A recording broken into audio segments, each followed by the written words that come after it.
we are here. So thank you guys for joining. As you might know now, I'm Carolina Moreno. I'm one of the co-founders of the Digital Nomads Association Colombia. So we're going to host this webinar today.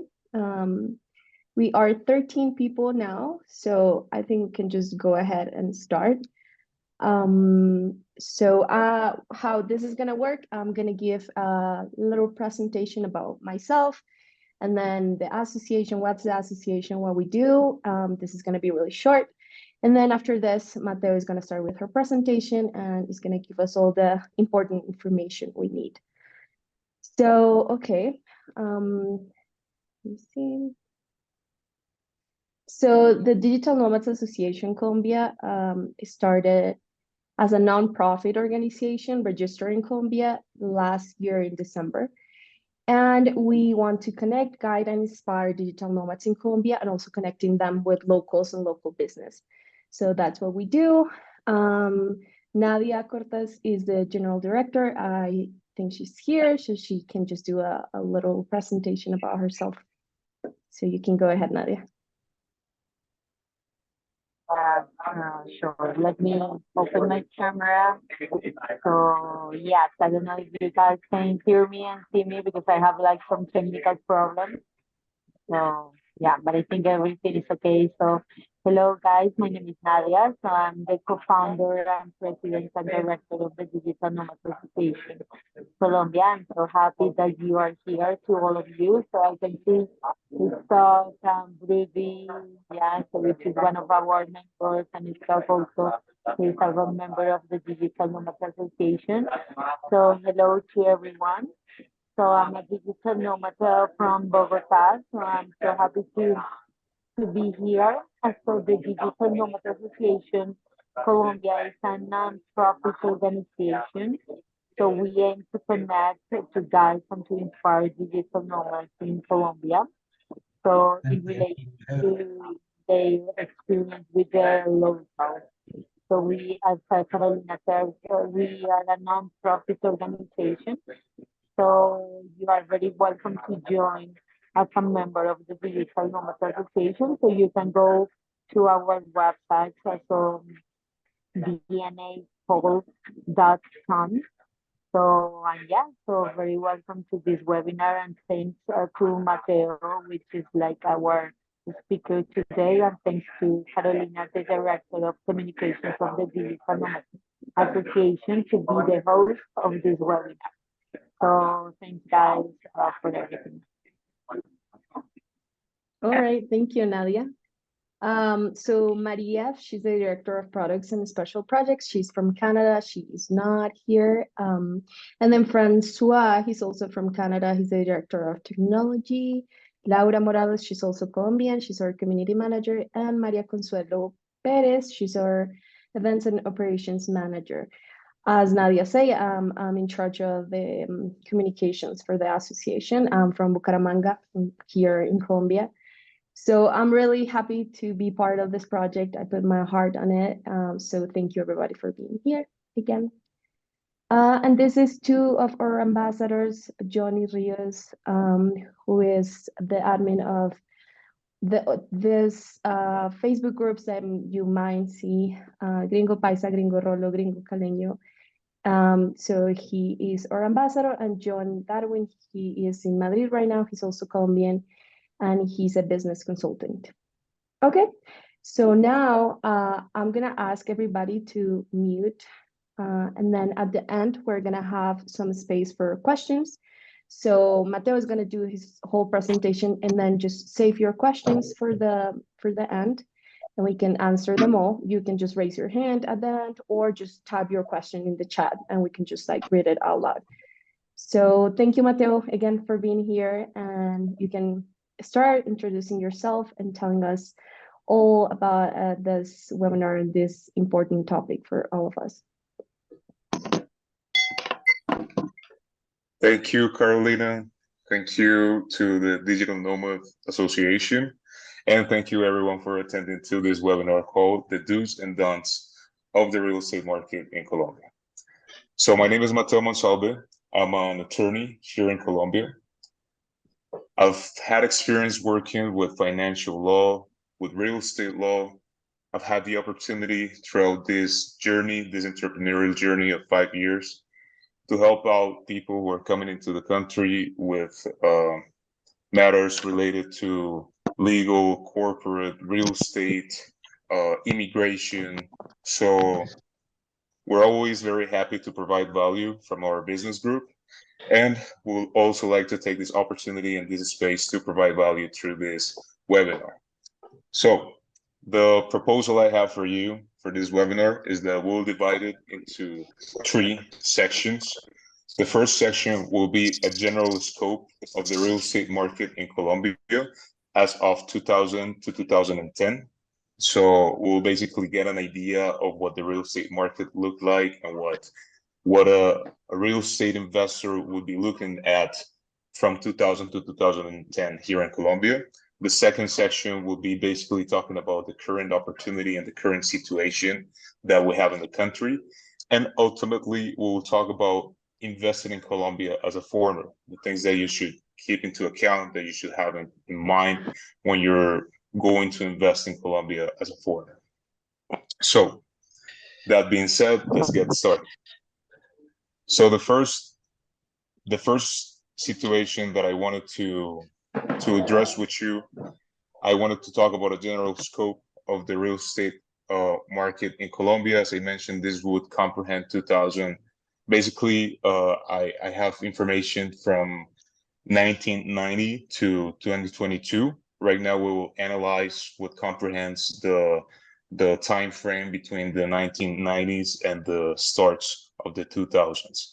So we're taking into account in this graph cities, major cities such as Bogotá, Medellín, Cartagena, Cali, and Barranquilla, and other cities. It's very important that we keep in mind a very particular situation of the country as well in terms of why we're taking into account major cities. And it's also due to the violent situation in the country. There was a lot of influx of people coming into the city. So that's why taking into account the major cities would be the most representative way to look at the market, at least from this scope. So as you can see from the section, from the 90s and the beginning of the 2000s, we were looking at a real estate market that was very unstable, that would fluctuate heavily. That was due to a violent situation, a very strong violent situations that we were foreseeing in the country at the moment. Now, don't mistake me, the violence in Colombia is still present in some areas. Nevertheless, you can just see how different the situation is compared to how it was, just based on the effect it has had or it has in the real estate market. For instance, right now we can look at a period of more stability. Meanwhile, back in the day, Colombia was even declared a failed state in 1999.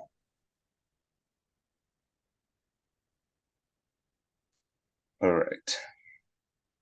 These are general costs of property acquisition. Also, it's important to take into account the rental market, what it looked like in that period from the 2000s to 2010. Basically, the international market, especially when we look at places such as the US real estate market, has rules that are comprehended as golden rules. For example, the 1% rule, which states that a property in which you invest must be at least giving you back 1% in rental return in order to be able to be a good investment.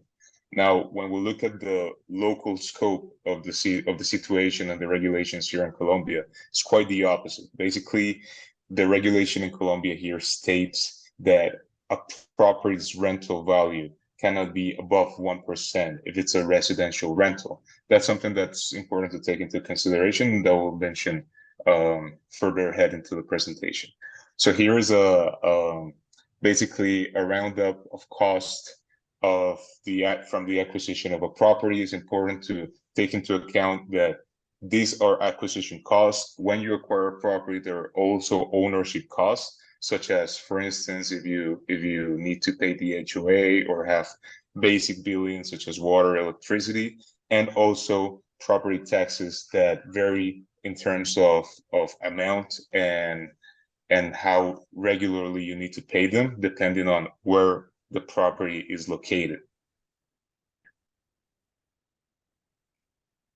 So in order to be able to perform a full acquisition without any type of problems, you need to make sure that the property's taxes have been paid, that it has no liens, at least to make sure that the transaction of the title has been done successfully. All right, please.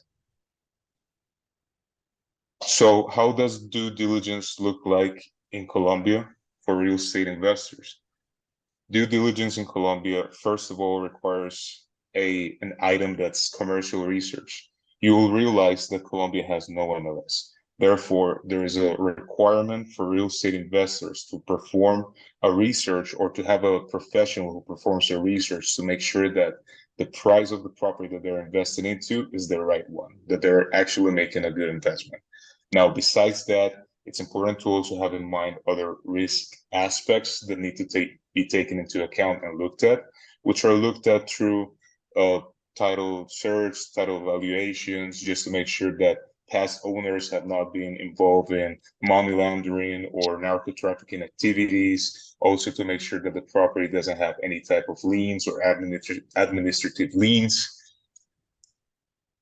And as a bonus of this presentation, this is a little bit of a piece of advice and of knowledge that is not sure amongst many attorneys. Just a few specialists know also about this item that you need to verify, specifically when you're investing into rural areas, into a cottage, into a big piece of land for agricultural manufacturing or processes. Sorry, not manufacturing, agricultural business processes. So it's important for you to verify the restitution of land of the property. Now, this is a variant that basically came out of the peace treaty that was held in 2016, 2017. And it's important for you to verify when you're getting this type of properties that is not involved in a restitution of land process. Now, taking this information into account, you can see that from the 2000 and to 2010 period, the real estate investment looked like what it looked like for investors was not based on rental return, rather on the valuation that the property will gain through time. Now, we know that currently Colombia is in the midst of a touristic boom. This is due to various situations. And this touristic boom has helped emerge a new type or a new investment model in Colombia that actually gives much higher returns. So we can look at the touristic boom in the next presentation. As you can see, basically the situation from 2010 onwards was a steady increase of tourism inflow coming to the country. Previously to the pandemic, we had a 4.5 million visitors in 2019. Now in 2022, just last year, we know we had 4.6 million visitors, and the projection for this year looks like we'll be having much more visitors. Now, this is due to various situations related to, for example, the political situation or geopolitical situation in different parts of the world, such as around the China-Taiwan situation, Russia and Ukraine, the cost of living in Colombia, for instance, in major cities such as Medellin, it's about 30% of the median cost of living in the US. The lifestyle that you can get through that type of cost of living is quite good. The weather that you get throughout the whole year here, whereas in other parts of the world, you're facing problems such as droughts or just fires, etc., due to global warming or climate change. And due to the political stability also of the country, which has been put into question due to the recent government. Nevertheless, our expectation for this is that this will be quite a stable period, that not many changes will be made, as we've seen through the recent reforms not going through, the reforms that have been presented by the current government. So that's basically the expectation that we have for that. Taking that into account, not only thanks to the influx of tourists, but also thanks to the influx of another type of visitor, which will be a more permanent visitor or a resident. We can proceed with the next presentation. We have now got a new type of investment model, which is the short-term or mid-term rental model. Now, this investment model is offering average returns that go from 1.3 to 3.2%. We can go into the next presentation. To 3.2%. Basically, this return is made through commercial rentals, not residential rentals, which is a very important distinction to make between this and the type of investment that we're talking about that real estate investors used to have. Obviously, this is due to the increase of visitors into the country. It's also important to point out that you can get to this type of investments and this type of returns through individual investments, such as getting an apartment by yourself and renovating it, getting contractors to do so, or simply contacting projects that are already being developed and sum up into that what we denominate the cooperative investment. So finally, we will look at this final section, which is taking into account here we just take into account the last part of the increase of prices, what I was mentioning in terms of a more stable market in terms of rentals and real estate prices. We can move forward. Now, what you must take into account when investing in Colombia as a foreigner, besides obviously the numbers that we already discussed, the first thing that many would ask themselves is whether they can buy property in Colombia as a foreigner, if they can do so with just their passport. The answer for that is yes, you can do so with just your passport. Another thing that you must take into account in order to have everything ready when you're thinking about investing in Colombia as a foreigner is what are your goals when you're making these investments? Are your plans to acquire a residency? Are you focused on the returns that you will be getting thanks to this investment? Do you wish to get both? The reason why this is important to determine at the beginning for you as a foreign investors is because this will set the path, the right path for you to follow when it comes to making your investment. For instance, if you wish to, for example, acquire a real estate investor visa throughout your investment, it's also very important that your investment is properly registered upon the Central Bank of Colombia. There are different methods for you to bring funds into Colombia. There are some that are more cost effective than others, but not all of them fill in the requirements that you need to fill in order to be able to reach all of your goals. So that's why it's important for you to keep that into account. It's also important to think about the risks that come along investing in Colombia. I've mentioned beforehand, there are risks to investing in Colombia. And it's very important for you to be able to know these risks in order for you to be able to manage them accordingly. So some of the risk, for instance, there are some examples that we can cite, some famous examples here in Antioquia, for instance. One is the Space Towers case, and another would be the Meritage case, for example. The Space Towers case basically was related to a poor developer, a developer that wasn't using the right materials for the development, ultimately leading to the towers collapsing and investors unfortunately losing their investment.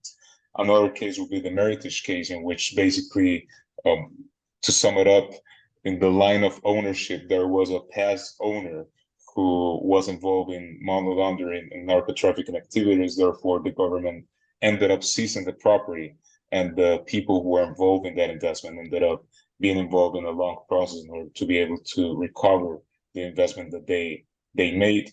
So there certainly are risks. Nevertheless, we can cite examples such as the case of the Continental investment. That was a case similar to the space towers. Nevertheless, in this case, there was an insurance company involved that responded for everything. So insurances are a good example of how you can protect your investment. Performing a throughout title research is another very good example of how to protect your investment. Do you need an attorney to invest in Colombia? No. Do I suggest that you get one? Yes, and not just any type of attorney, just getting a specialist in real estate investments, just to make sure that you're not liable to this type of risk, or at least that you're able to reduce them as much as possible. Another type of risk that people might come to mind, also through this type of title research, there are SAR verifications, etc., to avoid eventually being your property being seized by the government due to being involved in money laundering and these type of activities. Ultimately, there will be another risk, such as people might be worried that a tenant might stay in their place and they will just get their place somehow. So Colombia's constitution protects private property, is one of our main principles. So basically, this situation can be taken care of. It's basically a launching process in which takes from 3 to 4 months. So although there are risks, there are certain ways in which you can avoid this risk or reduce them as much as possible and manage them. The Nexo Business Group can provide you with assistance with any of these activities, either bringing funds, protecting your assets here in Colombia, acquiring your visa through these investments, getting the right context to perform your real estate projects, and even accessing off-market opportunities such as foreclosures, real estate auctions, etc. And on a final note, some people or constantly our clients ask us about financing in Colombia. Question is, can I, as a foreigner, obtain a mortgage, for example, in Colombia? The answer is yes, you can. I, for instance, could provide you with context that could help you obtain a mortgage. Nevertheless, when you ask me whether it's a good idea or not, what I can tell you is that most of our clients or our clients so far have opted out of this. They would rather take a loan from their home country because interest rates here in Colombia are quite high. So that was it for the presentation. Thank you so much for paying attention. Now we'll open up a space for questions.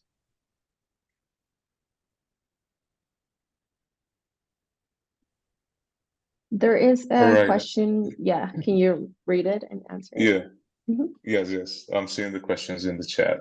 So, will the recording that was answered. Could you recommend some good real estate attorneys? I have read about some on expert groups or looked at Google reviews, but I'm still not confident and would love to learn about some recommendations from people in the field.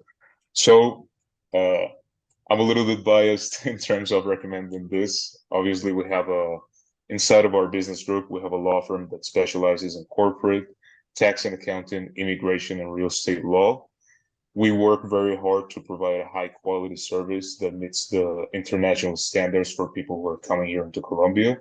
Nevertheless, if you wish to consider another real estate attorney for this endeavor and wish to have a second opinion on those attorneys, I would be more than happy to provide it. I know that there are people in the market who are also doing a good job and providing good services. So, but I would definitely need to recommend you to contact Nexo Legal for that matter.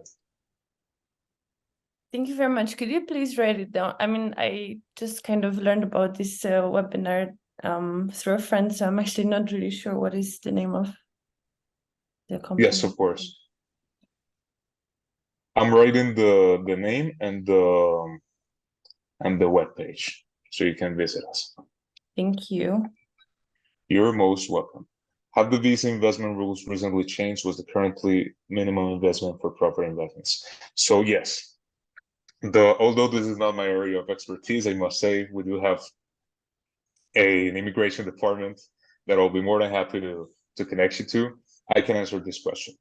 There was a regulation change that was applied in October of last year. Basically, what happened in terms of real estate investment visas was that the residency true real estate investment was taken away, and now there is only the migrant type real estate investment visa, which requires for you to invest at least 350 times the minimum monthly Colombian wage, that is around 406 million pesos, which, if I'm not mistaken, is currently around $90,000. Nevertheless, we can verify that information. But yeah, I hope I answered your question.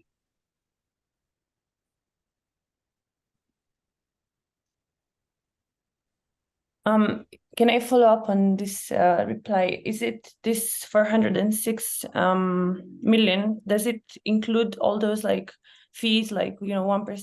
I actually took a picture of it, like 1% that is going to the real estate agent, and No, there's that is just the requirement by law. That's basically what needs to be shown that was invested into the property itself. That doesn't necessarily include those costs. Okay, thank you. You're most welcome. Okay, does somebody else has another answer, something they want to say? Yes, I see another question. Carolina asked. Yeah, I know.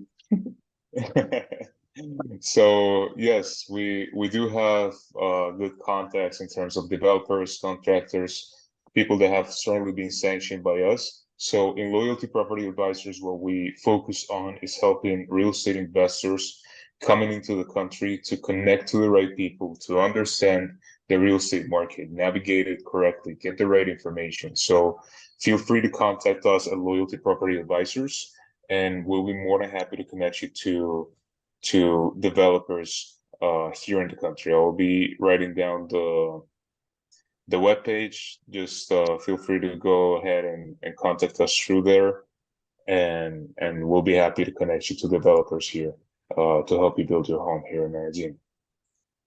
Do you think the government could change the renting rules due to the gentrification in Medellin? No, I personally doubt it. I highly doubt it. So what has been happening is that they have been applying, or through tax reforms and such, a higher scrutiny when it comes to this platforms for short-term rentals such as Airbnb. Nevertheless, the whole gentrification aspect, I've verified that there is not an actual concern from locals in terms of gentrification happening here. We saw basically the posters that were going around Provenza that became a little bit viral. When you look at those posters and you look at the bottom of them, you will find a Twitter account that's basically belongs to a person that used to be part of the current current administration in Medellin that's deciding to run for council.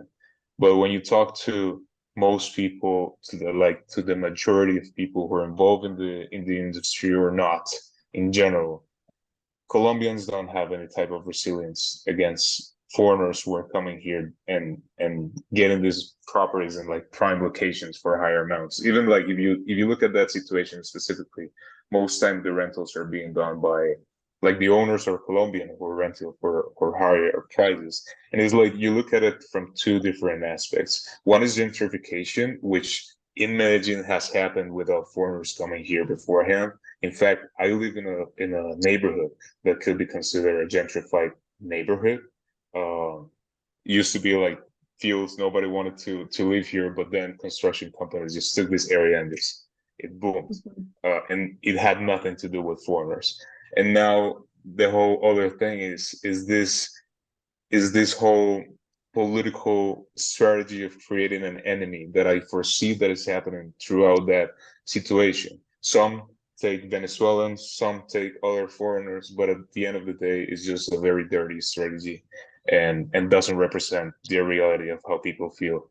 So So yeah, I don't think that the government will be applying any type of rules due to gentrification. I don't think that the government is actually concerned about this right now, and it's rather trying to bring in more foreign investment into the country, which, as you can see through the past months, has been rising, and is one of the upcoming biggest investment opportunities here in the country. Mhm. Okay. What are some precautions to consider when sorry, I wasn't reading for everyone. I was reading for myself. What are some precautions to consider when purchasing new construction apartments? As in, how can you ensure the developer is going to complete the project? So first things first, reputation is very important. I would recommend that you try to find out as much as you can in terms of not only the developer, but also the trustee, the trust fund or company that will be getting the funds to get this project started as well, just to make sure that all of them are reliable. Besides that, it will be a matter of just making sure that you have good advice in terms of the contracts that you're signing, what you're looking at. Again, taking into account the recommendations that I made, making sure that the project that you're investing in is accurately priced, that you're making a good investment, and all those sort of things. But in terms of the developer, I would recommend mostly making that type of investigation of their reputation, whether they've done projects before, how have they gone, are they reputable? Just ask people who invest here, people that you know. Here in Colombia, investments, when it comes to real estate investments, asking people, asking around is very important because, as I mentioned, we don't have this centralized information or data mechanisms such as the MLS. So it's almost important that we find out as much as we can from all the sources possible. For investing that 406 million or more, how many years is the visa for? So that investment visa can be granted from 1 to 3 years. The recommendation is that you make an investment taking into consideration that you might want to renew it eventually, because the visa does add up for you to be able to ultimately apply for a residency in 5 years. So you can certainly renew it, but your property will need to still meet those requirements, like the 350 times. So from here in 3 years, it might not meet the requirement if it's just for 106. So the recommendation is that you purchase a property that's a little bit above that, taking into consideration what happened with inflation, etc. So you're able to renew your visa when you reapply and add up the time necessary to eventually apply for your residency, which has no limit of time that would just allow you to stay here indefinitely. All right. Can you explain more about the trustee? I assume this means escrow. Yes, that's right. That's right. That means escrow is not used for all real estate transactions. It's mostly used for new constructions, as you mentioned. So for these new constructions, that's when I would mention it's important to take this trustee or these escrow into account as well, making sure it's a reputable company that is familiar with these type of projects.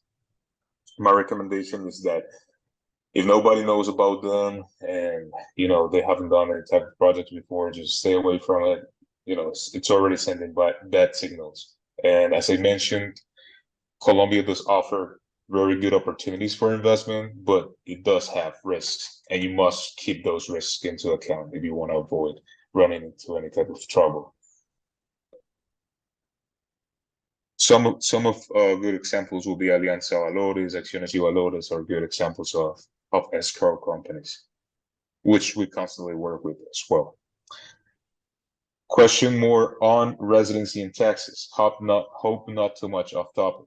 If obtaining the resident investor visa, can the Colombian government charge you taxes on your salary produced in another country even when there is double taxation treaty in place? What about salary produced in the last 6 months before becoming a resident in Colombia? So it's important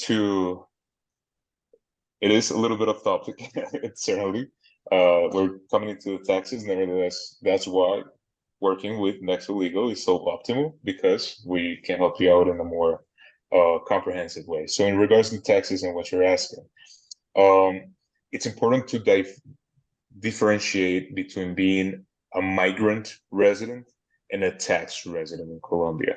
Now, tax residents in Colombia are taxed on worldwide income. If you have a double taxation treaty, then obviously there are ways to work that. Even with the US, which is a country which we don't have a double taxation treaty, funnily, there are ways to reduce the taxes that you paid in the US in the taxes that you paid here. Nevertheless, that it's very important that you have a good accountant that understands this whole situation, so you perform throughout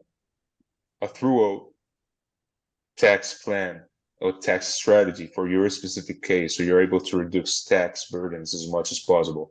So getting the residency itself, like the migrant residency, doesn't mean that you need to pay taxes. There are ways that you could get the residency and not necessarily become a tax resident, which we could have obviously another webinar about these taxes for foreigners in Colombia. But yeah, it's not necessarily related to one another. Now, how can you do it? We can talk about it a little bit more with the Nexo group for sure.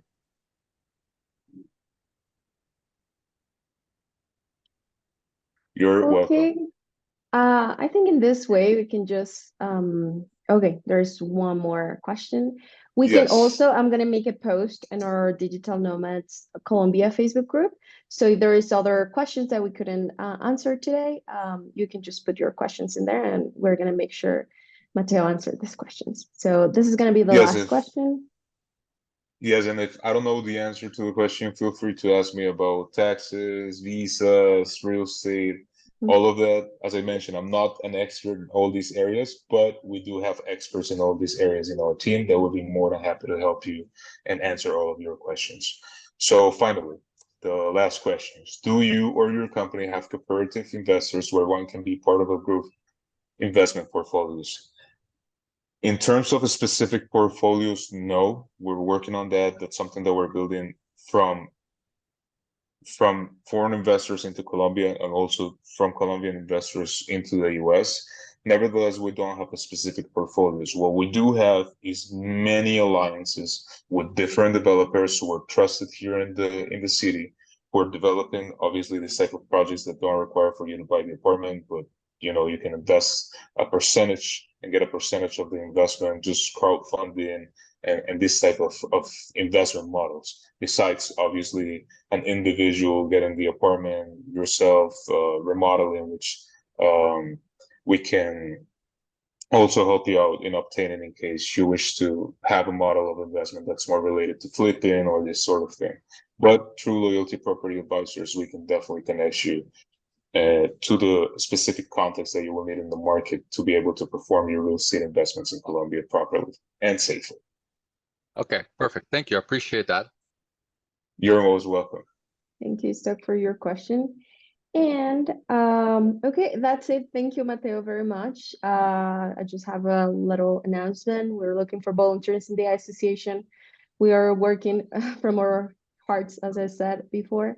So if you have a project, if you have an idea you want to work with the association, if you have an idea for a webinar we can do, any idea is welcome too. So thank you, everybody, for being here.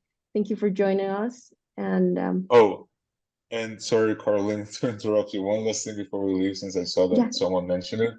The consultations that we receive from the people from the webinar of the Digital Nomads Group will be free of cost. They will have no cost. So feel free to reach out, take advantage of the situation. We do charge a little bit for a consultation. Nevertheless, the idea is to really open up this space and to provide value to the members of the Digital Nomads in Colombia Group. So thank you so much for having me again. Thank you so much, everyone, for your attention and your time. I hope this was valuable for everyone, and I'll be looking forward to connect with you later on.